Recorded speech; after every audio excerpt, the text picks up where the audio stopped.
I found the letters 3 days after the funeral, stuffed in a shoebox at the back of my mother's closet. 27 letters, written over the span of 14 years, every single one addressed to me. None of them ever sent. My hands shook as I read the first line of the top envelope. Dear Sarah, I don't know how to fix what's broken between us, but I need you to understand. I sat on her bedroom floor surrounded by the smell of her perfume still lingering in the air, and I realized I might have spent half my life hating someone I never really knew. Or worse, someone I deliberately chose not to know. Everyone at the funeral said the expected things. She was a difficult woman. You did your best. At least she's at peace now. What they meant was, your mother was cruel, and you survived her. And for 6 years, that's exactly the story I told myself. I was the daughter who escaped. The one who got out, built a life, refused to let her poison follow me. I wore that identity like armor. But sitting in her empty house, reading words she'd been too afraid or too proud to send, I felt that armor crack. Because the truth is, my mother was cruel. But I wasn't innocent either. The cruelty started small, the way it always does. I was 8 when she told me my school art project looked like something a kindergartner made. 11 when she said my laugh was too loud and embarrassing. 13 when she commented that I'd inherited my father's thick ankles, and wasn't that unfortunate. By 15, I'd learned to make myself smaller, quieter, less visible, less of a target. I see now that's what she wanted. Control through diminishment. Keep me uncertain enough that I'd always be seeking her approval, never quite confident enough to challenge her. But something shifted when I turned 16. I don't remember the exact moment, but I remember the feeling. I was tired of shrinking. Tired of apologizing for existing. So I stopped.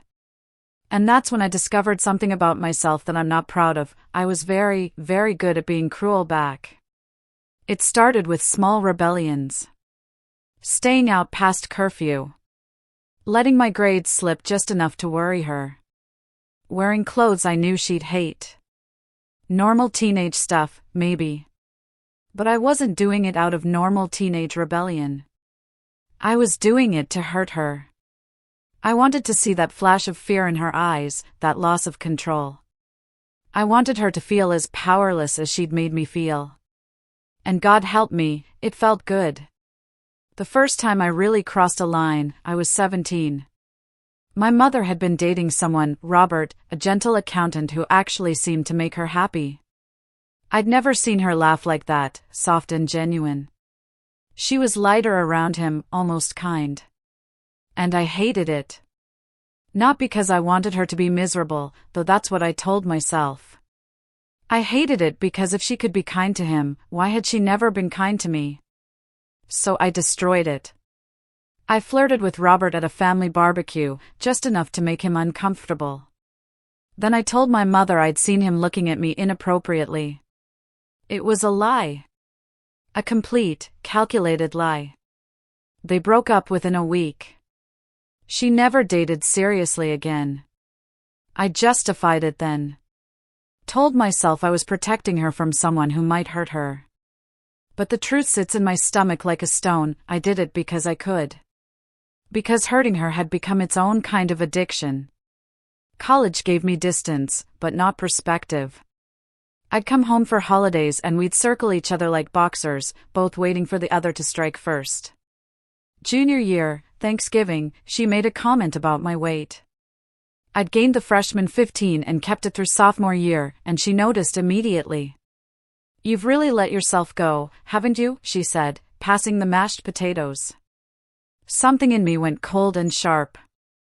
I smiled at her across the table and said, at least I have friends who want to spend time with me. When was the last time anyone called you, Mom? I watched the color drain from her face. Watched her hands tighten on her fork. My grandmother, her mother, had just moved into assisted living after years of my mom being her only caregiver.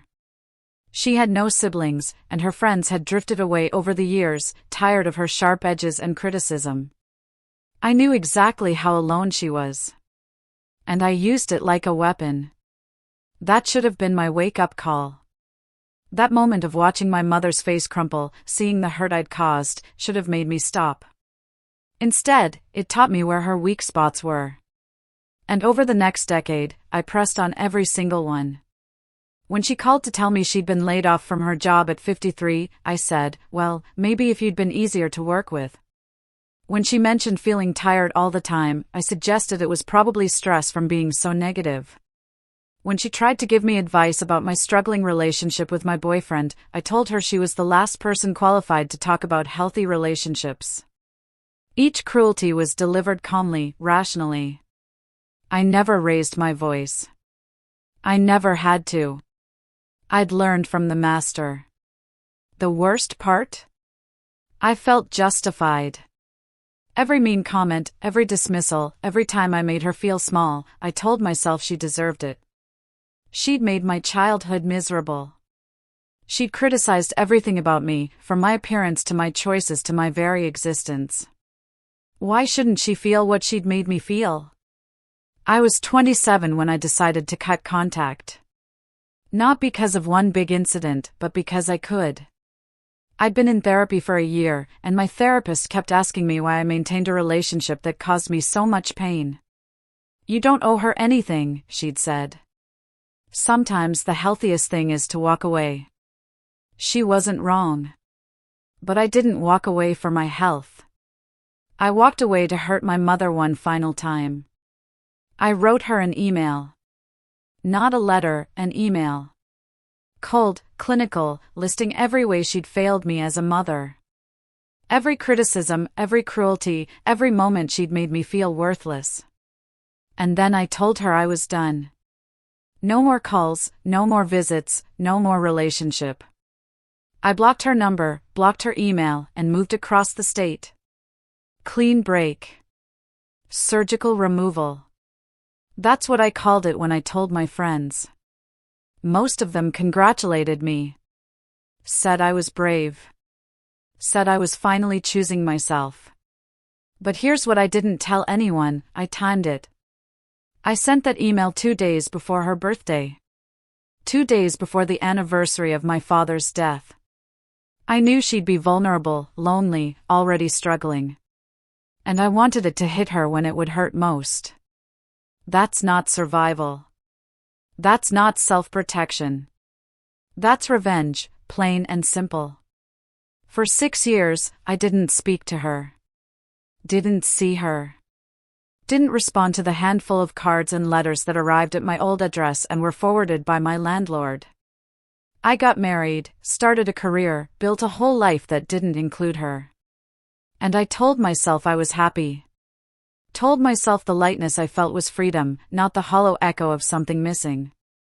When the hospital called to tell me she'd had a stroke, my first feeling wasn't concern. It was irritation. After 6 years, she was pulling me back in. Even dying, she was disrupting my peace. I didn't go to the hospital. Told them to call me when it was over. She lasted 3 days. I got the second call on a Tuesday afternoon. Your mother passed this morning. She was alone. The nurse said it gently, but I heard the judgment underneath. What kind of daughter doesn't come? The kind who wanted her mother to die alone, I didn't say. Because that's the truth I couldn't admit even to myself. Some part of me wanted her final moments to be lonely. Wanted her to feel abandoned. Wanted her to understand what she'd done to me.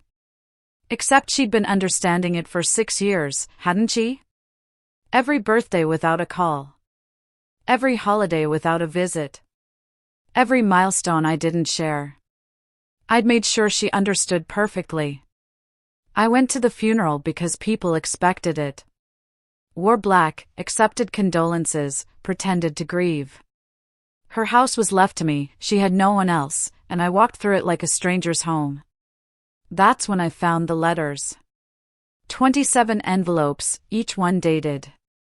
The first was from 6 months after I cut contact. The last was from 3 weeks before her stroke. The early letters were angry.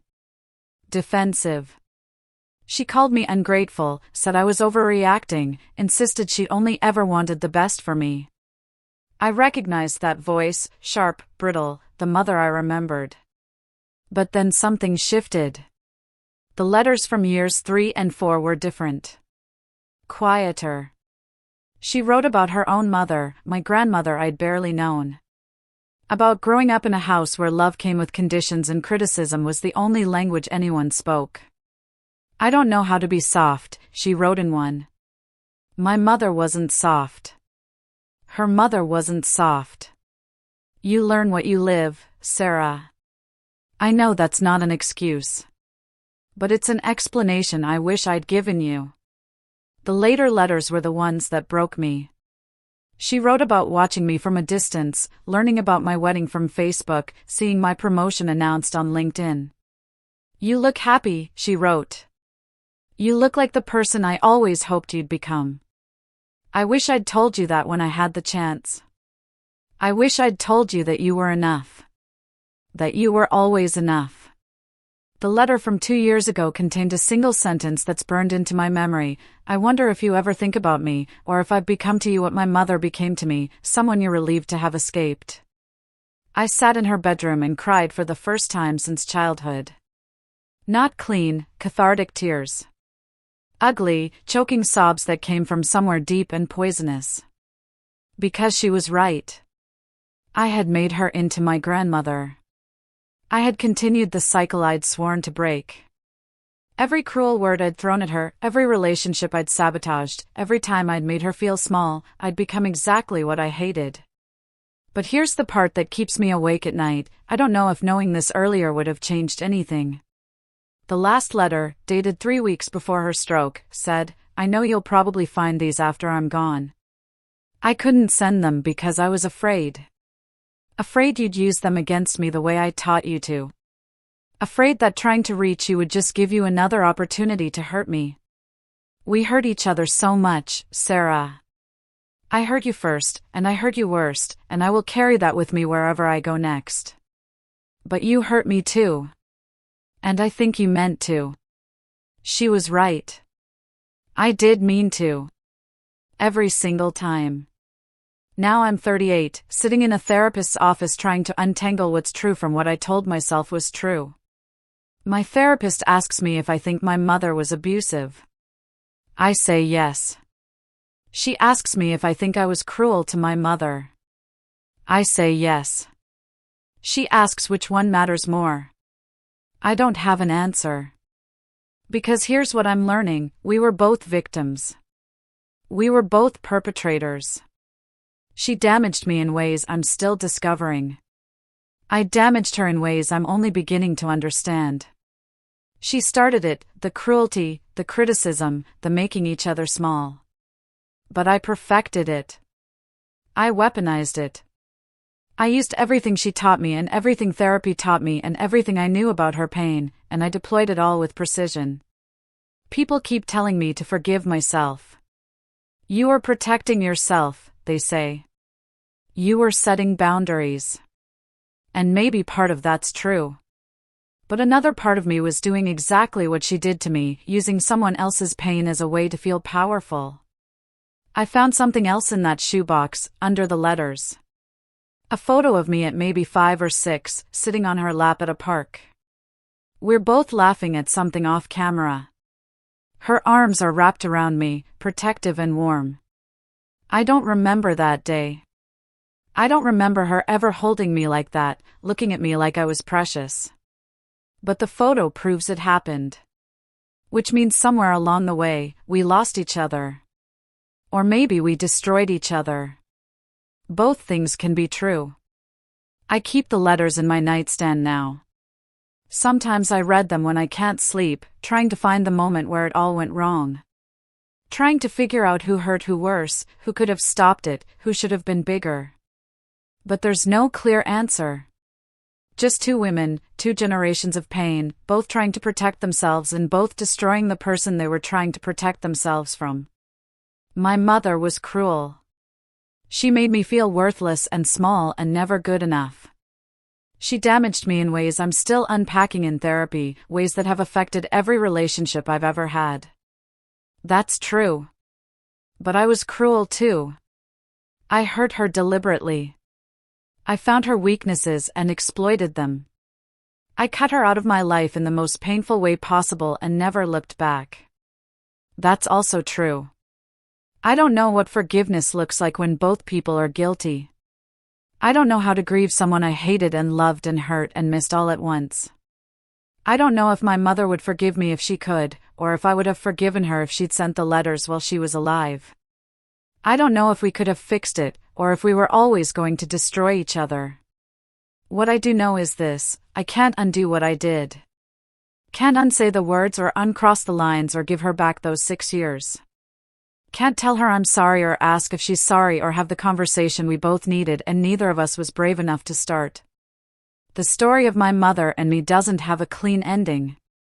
It doesn't have a villain or a hero. It doesn't have a moment of redemption or a lesson that makes it all worthwhile. It just has the truth. And the truth is, we hurt each other. Both of us. Deeply. Permanently. And I'll spend the rest of my life wondering if it had to be that way, or if somewhere in all those years, one of us could have been brave enough to break the cycle instead of perfecting it. I still don't have the answer. I'm not sure I ever will.